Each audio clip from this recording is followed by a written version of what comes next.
Buenas noches, estoy aquí para contar lo que sucedió en el año 2010, una de las historias más extraordinarias que me han tocado vivir. En estos años que llevo en el rubro, he vivido muchas situaciones extrañas, aterradoras, sangrientas e incluso insólitas, pero este suceso en el 2010 no me lo olvido más. Tardé demasiado en decidirme contar esto. Sé que lo mantendrán en anonimato, pero de todas formas es una historia muy sensible para mí, ya que estuvieron involucrados varios amigos que finalmente pasaron a una mejor vida, no sin antes ver cosas realmente horrorosas. Además, yo mismo aún tengo terribles consecuencias. Sin más preámbulos, cuento la historia. Yo me llamo Roberto, aunque es un nombre ficticio, pero de alguna forma me tienen que conocer. Mi ocupación está muy mal vista porque, siempre opero por fuera de la ley, e incluso cometiendo actos que podrían condenarme a prisión perpetua o incluso a condena de muerte. Quizás ya estarán adivinando de qué se trata esta profesión. Yo tengo un patrón al cual obedezco. Gracias al patrón he podido comprar muchas cosas. Tengo una casa muy bonita. Tengo 3 carros que son realmente muy caros y he conseguido mantener a mi familia y darle algunos lujos, cosa que nunca hubiese podido imaginar ni realizar, pues yo apenas terminé la escuela primaria. Cuando comencé la secundaria, hice los 2 primeros años y luego mi padre me sacó del colegio para ponerme a trabajar con él en el campo. Él decía que el estudio no me iba a servir para nada, que él se las había arreglado sin estudio para mantener a una familia y que a mí tampoco me haría falta. Mi padre era un hombre bueno, pero tenía pocas ideas de negocios. Él solo se dedicaba a cultivar tabaco. Tenía una plantación a la cual le dedicaba gran parte de su vida. De hecho, mi padre, hasta el día que murió, nunca se tomó vacaciones, nunca viajó a otro lado que no fuera su ciudad, y siempre vivió de una forma muy simple y poca ambiciosa. Pero yo tenía clara una cosa: no quería vivir como él, no quería tener su vida, yo quería mucho más. Entonces fue cuando comencé a asociarme con mi primo. A mi padre no le agradaba para nada esta asociación, ya que él sabía perfectamente a qué se dedicaba mi primo. Él era el único en el pueblo que tenía una camioneta flamante 4x4, que todos los niños admiraban, y yo sabía muy bien de dónde sacaba su dinero. Mi primo un día me presentó a mi patrón y a partir de ahí comencé a trabajar con él. Desde ese momento me enemisté con mi padre, quien no aprobaba mi nuevo estilo de vida.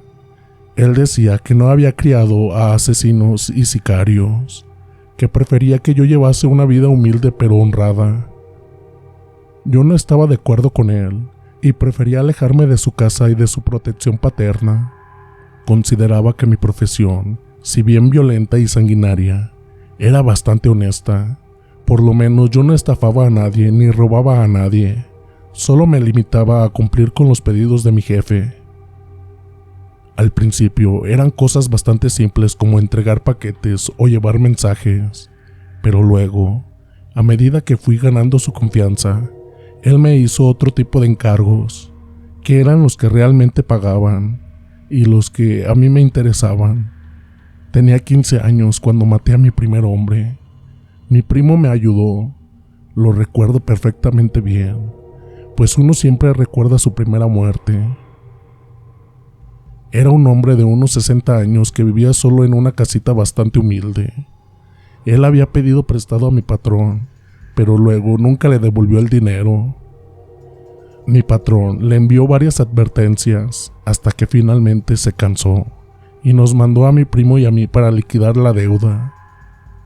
Este hombre parecía estar esperándonos. Estaba sentado sobre una mecedora en el porche, bebiendo una cerveza. Estaba un poco borracho. Cuando nos vio a mi primo y a mí bajando de la camioneta, supo de inmediato cuál era nuestro objetivo. Nos observó durante unos minutos y luego suspiró. Le dio un último sorbo a su cerveza y luego yo le disparé en el pecho. El hombre no murió de inmediato, pues yo estaba muy nervioso y a pesar de que había apuntado al corazón, el disparo había dado en su pulmón.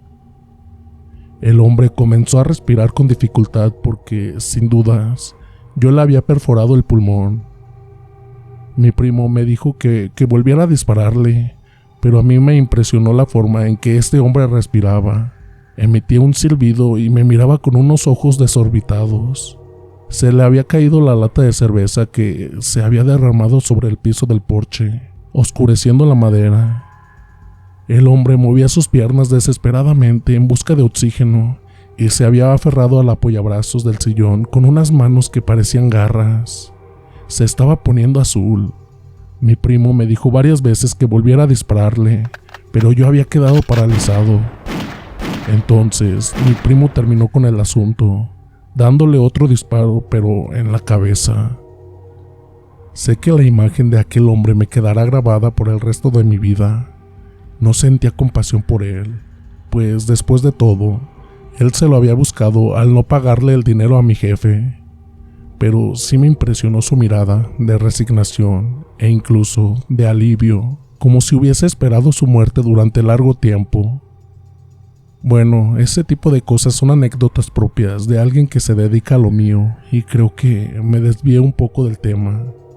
Pero es importante contar todo esto. ¿Cómo fue que comencé con mi profesión? ¿Y cuáles son los sentimientos y los desafíos a los que uno se enfrenta? Con el tiempo, uno endurece su corazón y no siente compasión por nadie, ni siquiera por mujeres, ni niños. Uno hace su trabajo con absoluta precisión y frialdad, exactamente como un cirujano que se dedica a abrir cuerpos para quitarles un cáncer.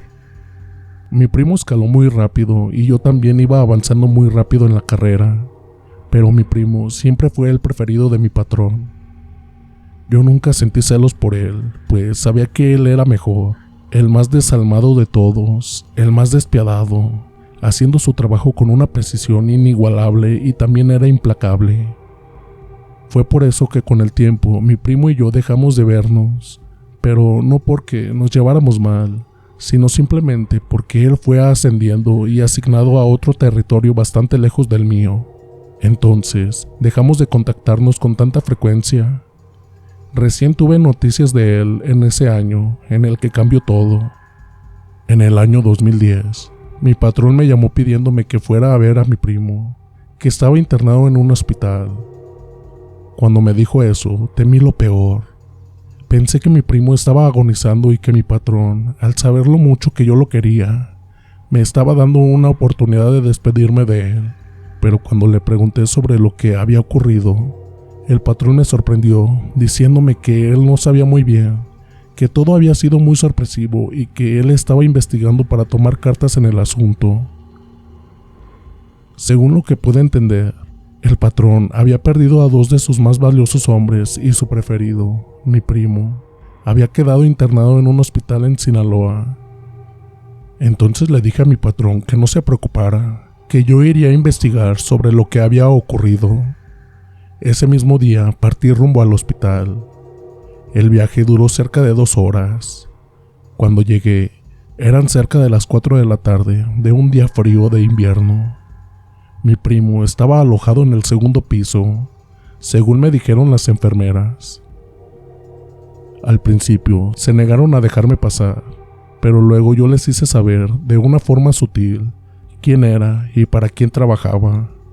Entonces las enfermeras entendieron de inmediato el mensaje y me dejaron la habitación libre. Fue entonces cuando pude ver a mi primo por primera vez. Me impresionó muchísimo su estado. Mi primo siempre había sido un hombre muy fuerte y grande. Debía pesar 100 kilos, pero no estaba obeso, sino que era todo músculo. Toda su humanidad daba la impresión de ser poderosa y cada una de sus pisadas hacía temblar la tierra. Las mujeres estaban locas por él, pues mi primo, si bien no era muy bien parecido, tenía rasgos muy varoniles y una mirada que hacía que todas quedaran hechizadas. Era un hombre muy seguro de sí mismo y eso es algo que siempre atrae a las mujeres. Pero nada de aquel poder estaba presente en mi primo cuando lo vi en aquella habitación de hospital. Parecía haber perdido por lo menos 30 kilogramos y envejecido unos 20 años. Su antigua cabellera espesa y brillante había desaparecido casi por completo. De esos músculos solo quedaba carne marchita y maloliente, y su rostro era el de una calavera. Pensé en lo único que podía ocasionarle un mal tan grave, era un cáncer. Sin embargo, cuando consulté con su doctor, que en ese momento pasaba por uno de los pasillos, él me sorprendió al decirme que mi primo no tenía ninguna enfermedad que ellos supieran.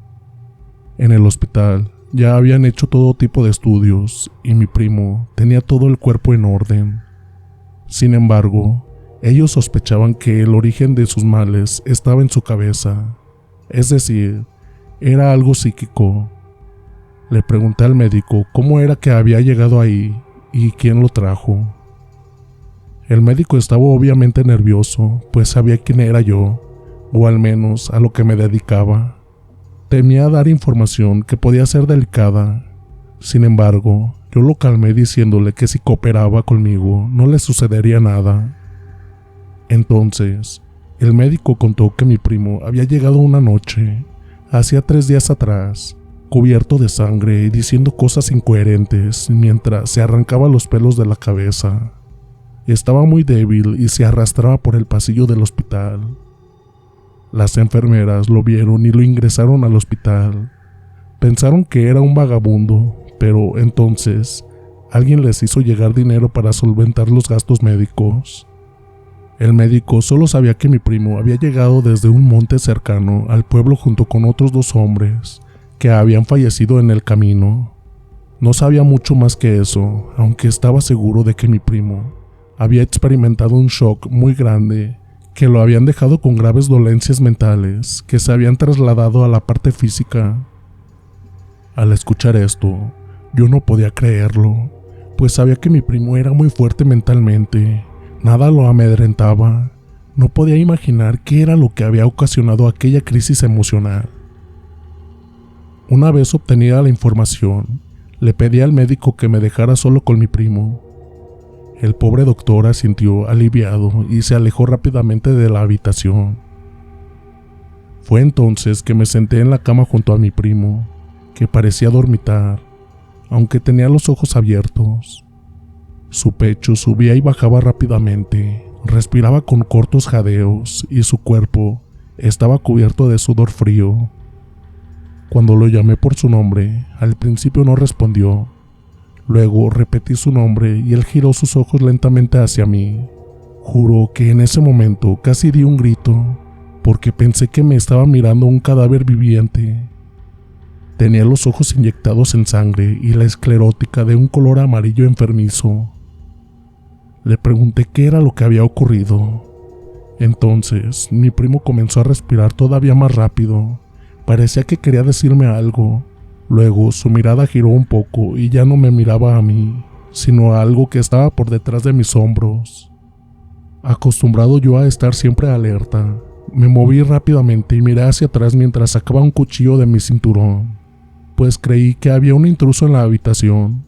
Sin embargo, no había nadie, solo la pared desnuda. Volví a mirar a mi primo, preguntándole qué ocurría. Él seguía moviendo los labios, aunque sin emitir palabra. Finalmente, con una mano temblorosa, me señaló hacia un rincón de la habitación que permanecía a oscuras, pues la luz no llegaba hasta ese lugar. Yo volví a mirar hacia donde me señalaba.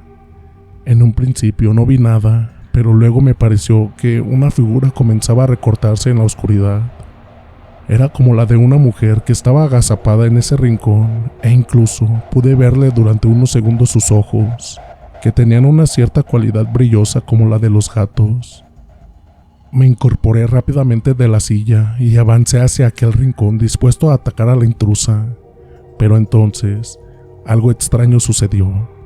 Las piernas se me fueron aflojando, el corazón comenzó a latir más rápido y sentí un miedo terrible que nunca en mi vida había sentido. Este miedo me paralizó las piernas primero y luego el resto del cuerpo. Quedé solo a 1 metro de aquel rincón oscuro, con el cuchillo extendido hacia adelante, pero incapaz ya de dar otro paso. Escuché a mis espaldas mi primo emitía una serie de sonidos aterrados. Escuché que la cama crujía como si quisiera incorporarse. Yo entonces lo miré justo a tiempo para ver cómo se caía al suelo, desprendiéndose de la aguja del suero y de los parches que monitoreaban su ritmo cardíaco. Alarmado, corrí para ayudarlo y cuando volví a mirar hacia el rincón, aquella figura ya no estaba. Entonces creí que lo había imaginado todo. Llamé a la enfermera para que me ayudara a subir a mi primo de nuevo a la cama y para que le colocaran otra vez el suero. La enfermera me dijo que quizás lo más conveniente era dejarlo tranquilo, pero mi patrón me había encargado que averiguara lo que había sucedido y yo no podía marcharme de la habitación sin haber obtenido algún tipo de información. Le pedí a la enfermera, una vez que volvimos a acomodar el cuerpo de mi primo, que volviera a dejarnos solos. La enfermera asintió, aunque dudando un poco. Una vez a solas otra vez con mi primo, le pregunté de nuevo qué había sucedido. Le dije que nuestro patrón quería saber todo porque estaba furioso, ya que había perdido a 2 de sus mejores hombres, y le aseguré que estaba buscando venganza. Primo, le dije, quien quiera que te haya hecho esto, juro que nosotros te vengaremos, pero debes decirme qué fue lo que ocurrió para que de esta forma comencemos a organizar la cacería. Mi primo por fin comenzó a hablar, de una forma muy titubeante y pausada. Creo que fue la mención de nuestro patrón lo que lo sacó de su estado de parálisis. Con mucho esfuerzo, jadeando entre palabra y palabra, me contó que él, junto con 2 compañeros, habían ido a visitar la casa de unas ancianas, todas hermanas, que vivían en las afueras del pueblo. Resulta que esa casa estaba ubicada en una zona estratégica, y mi patrón y uno de los gerentes querían iniciar un campo de cultivo ahí. Habían obligado a casi todos los habitantes a abandonar aquel lugar, pero las únicas que se negaron fueron aquellas 3 hermanas. Las 3 eran muy viejas, debían tener más de 70 años, y no se dejaron intimidar por las amenazas de nuestros compadres, de nuestros colegas.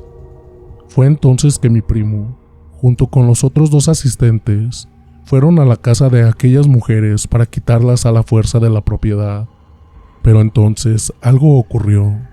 Mi primo, en este punto del relato, comenzó a agitarse cada vez más, a tal punto que por un momento temí que estuviera teniendo un ataque cardíaco.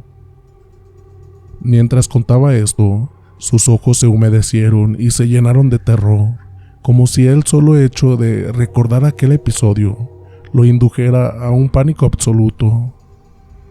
Dijo que cuando ellos llegaron a la casa y golpearon para que las hermanas abrieran, no obtuvieron respuesta. Entonces tiraron abajo la puerta y entraron a la casa. Su intención era quemarla, aunque las mujeres estuvieran dentro. De hecho, comenzaron a echar gasolina en los cuartos, pero de repente, mi primo escuchó una voz que venía de algún lugar profundo de la vivienda. Mi primo dijo que le provocó un escalofrío, pues reconoció aquella voz enseguida. Era la voz de su padre, quien había muerto hacía ya más de 15 años. Mi primo pensó que él estaba imaginando cosas y, sin embargo, la voz volvió a repetirse al cabo de unos minutos. Entonces mi primo decidió ir a buscar el origen de aquel sonido. Dijo que pasó por varios cuartos y todos ellos lucían muy extraños. Algunos estaban pintados de rojo, otros estaban completamente desnudos y solo tenían una estatuilla de una especie de demonio en el centro. En otra habitación había alrededor de 100 o 200 velas, algunas apagadas y otras encendidas. Finalmente llegó a una última habitación que daba a una escalera que descendía hacia un sótano. Desde ahí provenía la voz. Él bajó acompañado de sus 2 asistentes y entonces se encontraron con un enorme sótano que se extendía durante muchos metros y que incluso tenía más de escaleras que descendían más y más hacia abajo. Mi primo dijo no recordar exactamente lo que había visto, pero sí que el sótano al final se convirtió en una especie de galería subterránea, excavada directamente sobre la tierra y sostenida por unas vigas de madera y piedra. Dijo que aquel lugar parecía muy antiguo, como si hubiese sido excavado 100 o 200 años atrás, y que dentro se perdieron durante muchas horas. En esas horas vieron, escucharon y percibieron las cosas más horripilantes que un hombre pudiese sentir. Él no recordaba mucho de todo eso, solo sabía que no regresaría ahí ni por todo el dinero del mundo, ni aunque su patrón se lo pidiera, y aunque eso significase su muerte. Según dijo mi primo, había una especie de infierno terrenal, algo para lo cual ningún hombre estaba preparado para ver. Mientras contaba esta parte, vi que sudaba copiosamente, ya casi no podía respirar y lloraba sin darse cuenta. Finalmente, me tomó del brazo y me clavó sus dedos esqueléticos en la carne. Me miró a los ojos y me dijo: «Primo, por lo que más quieras, no vayas hacia ahí.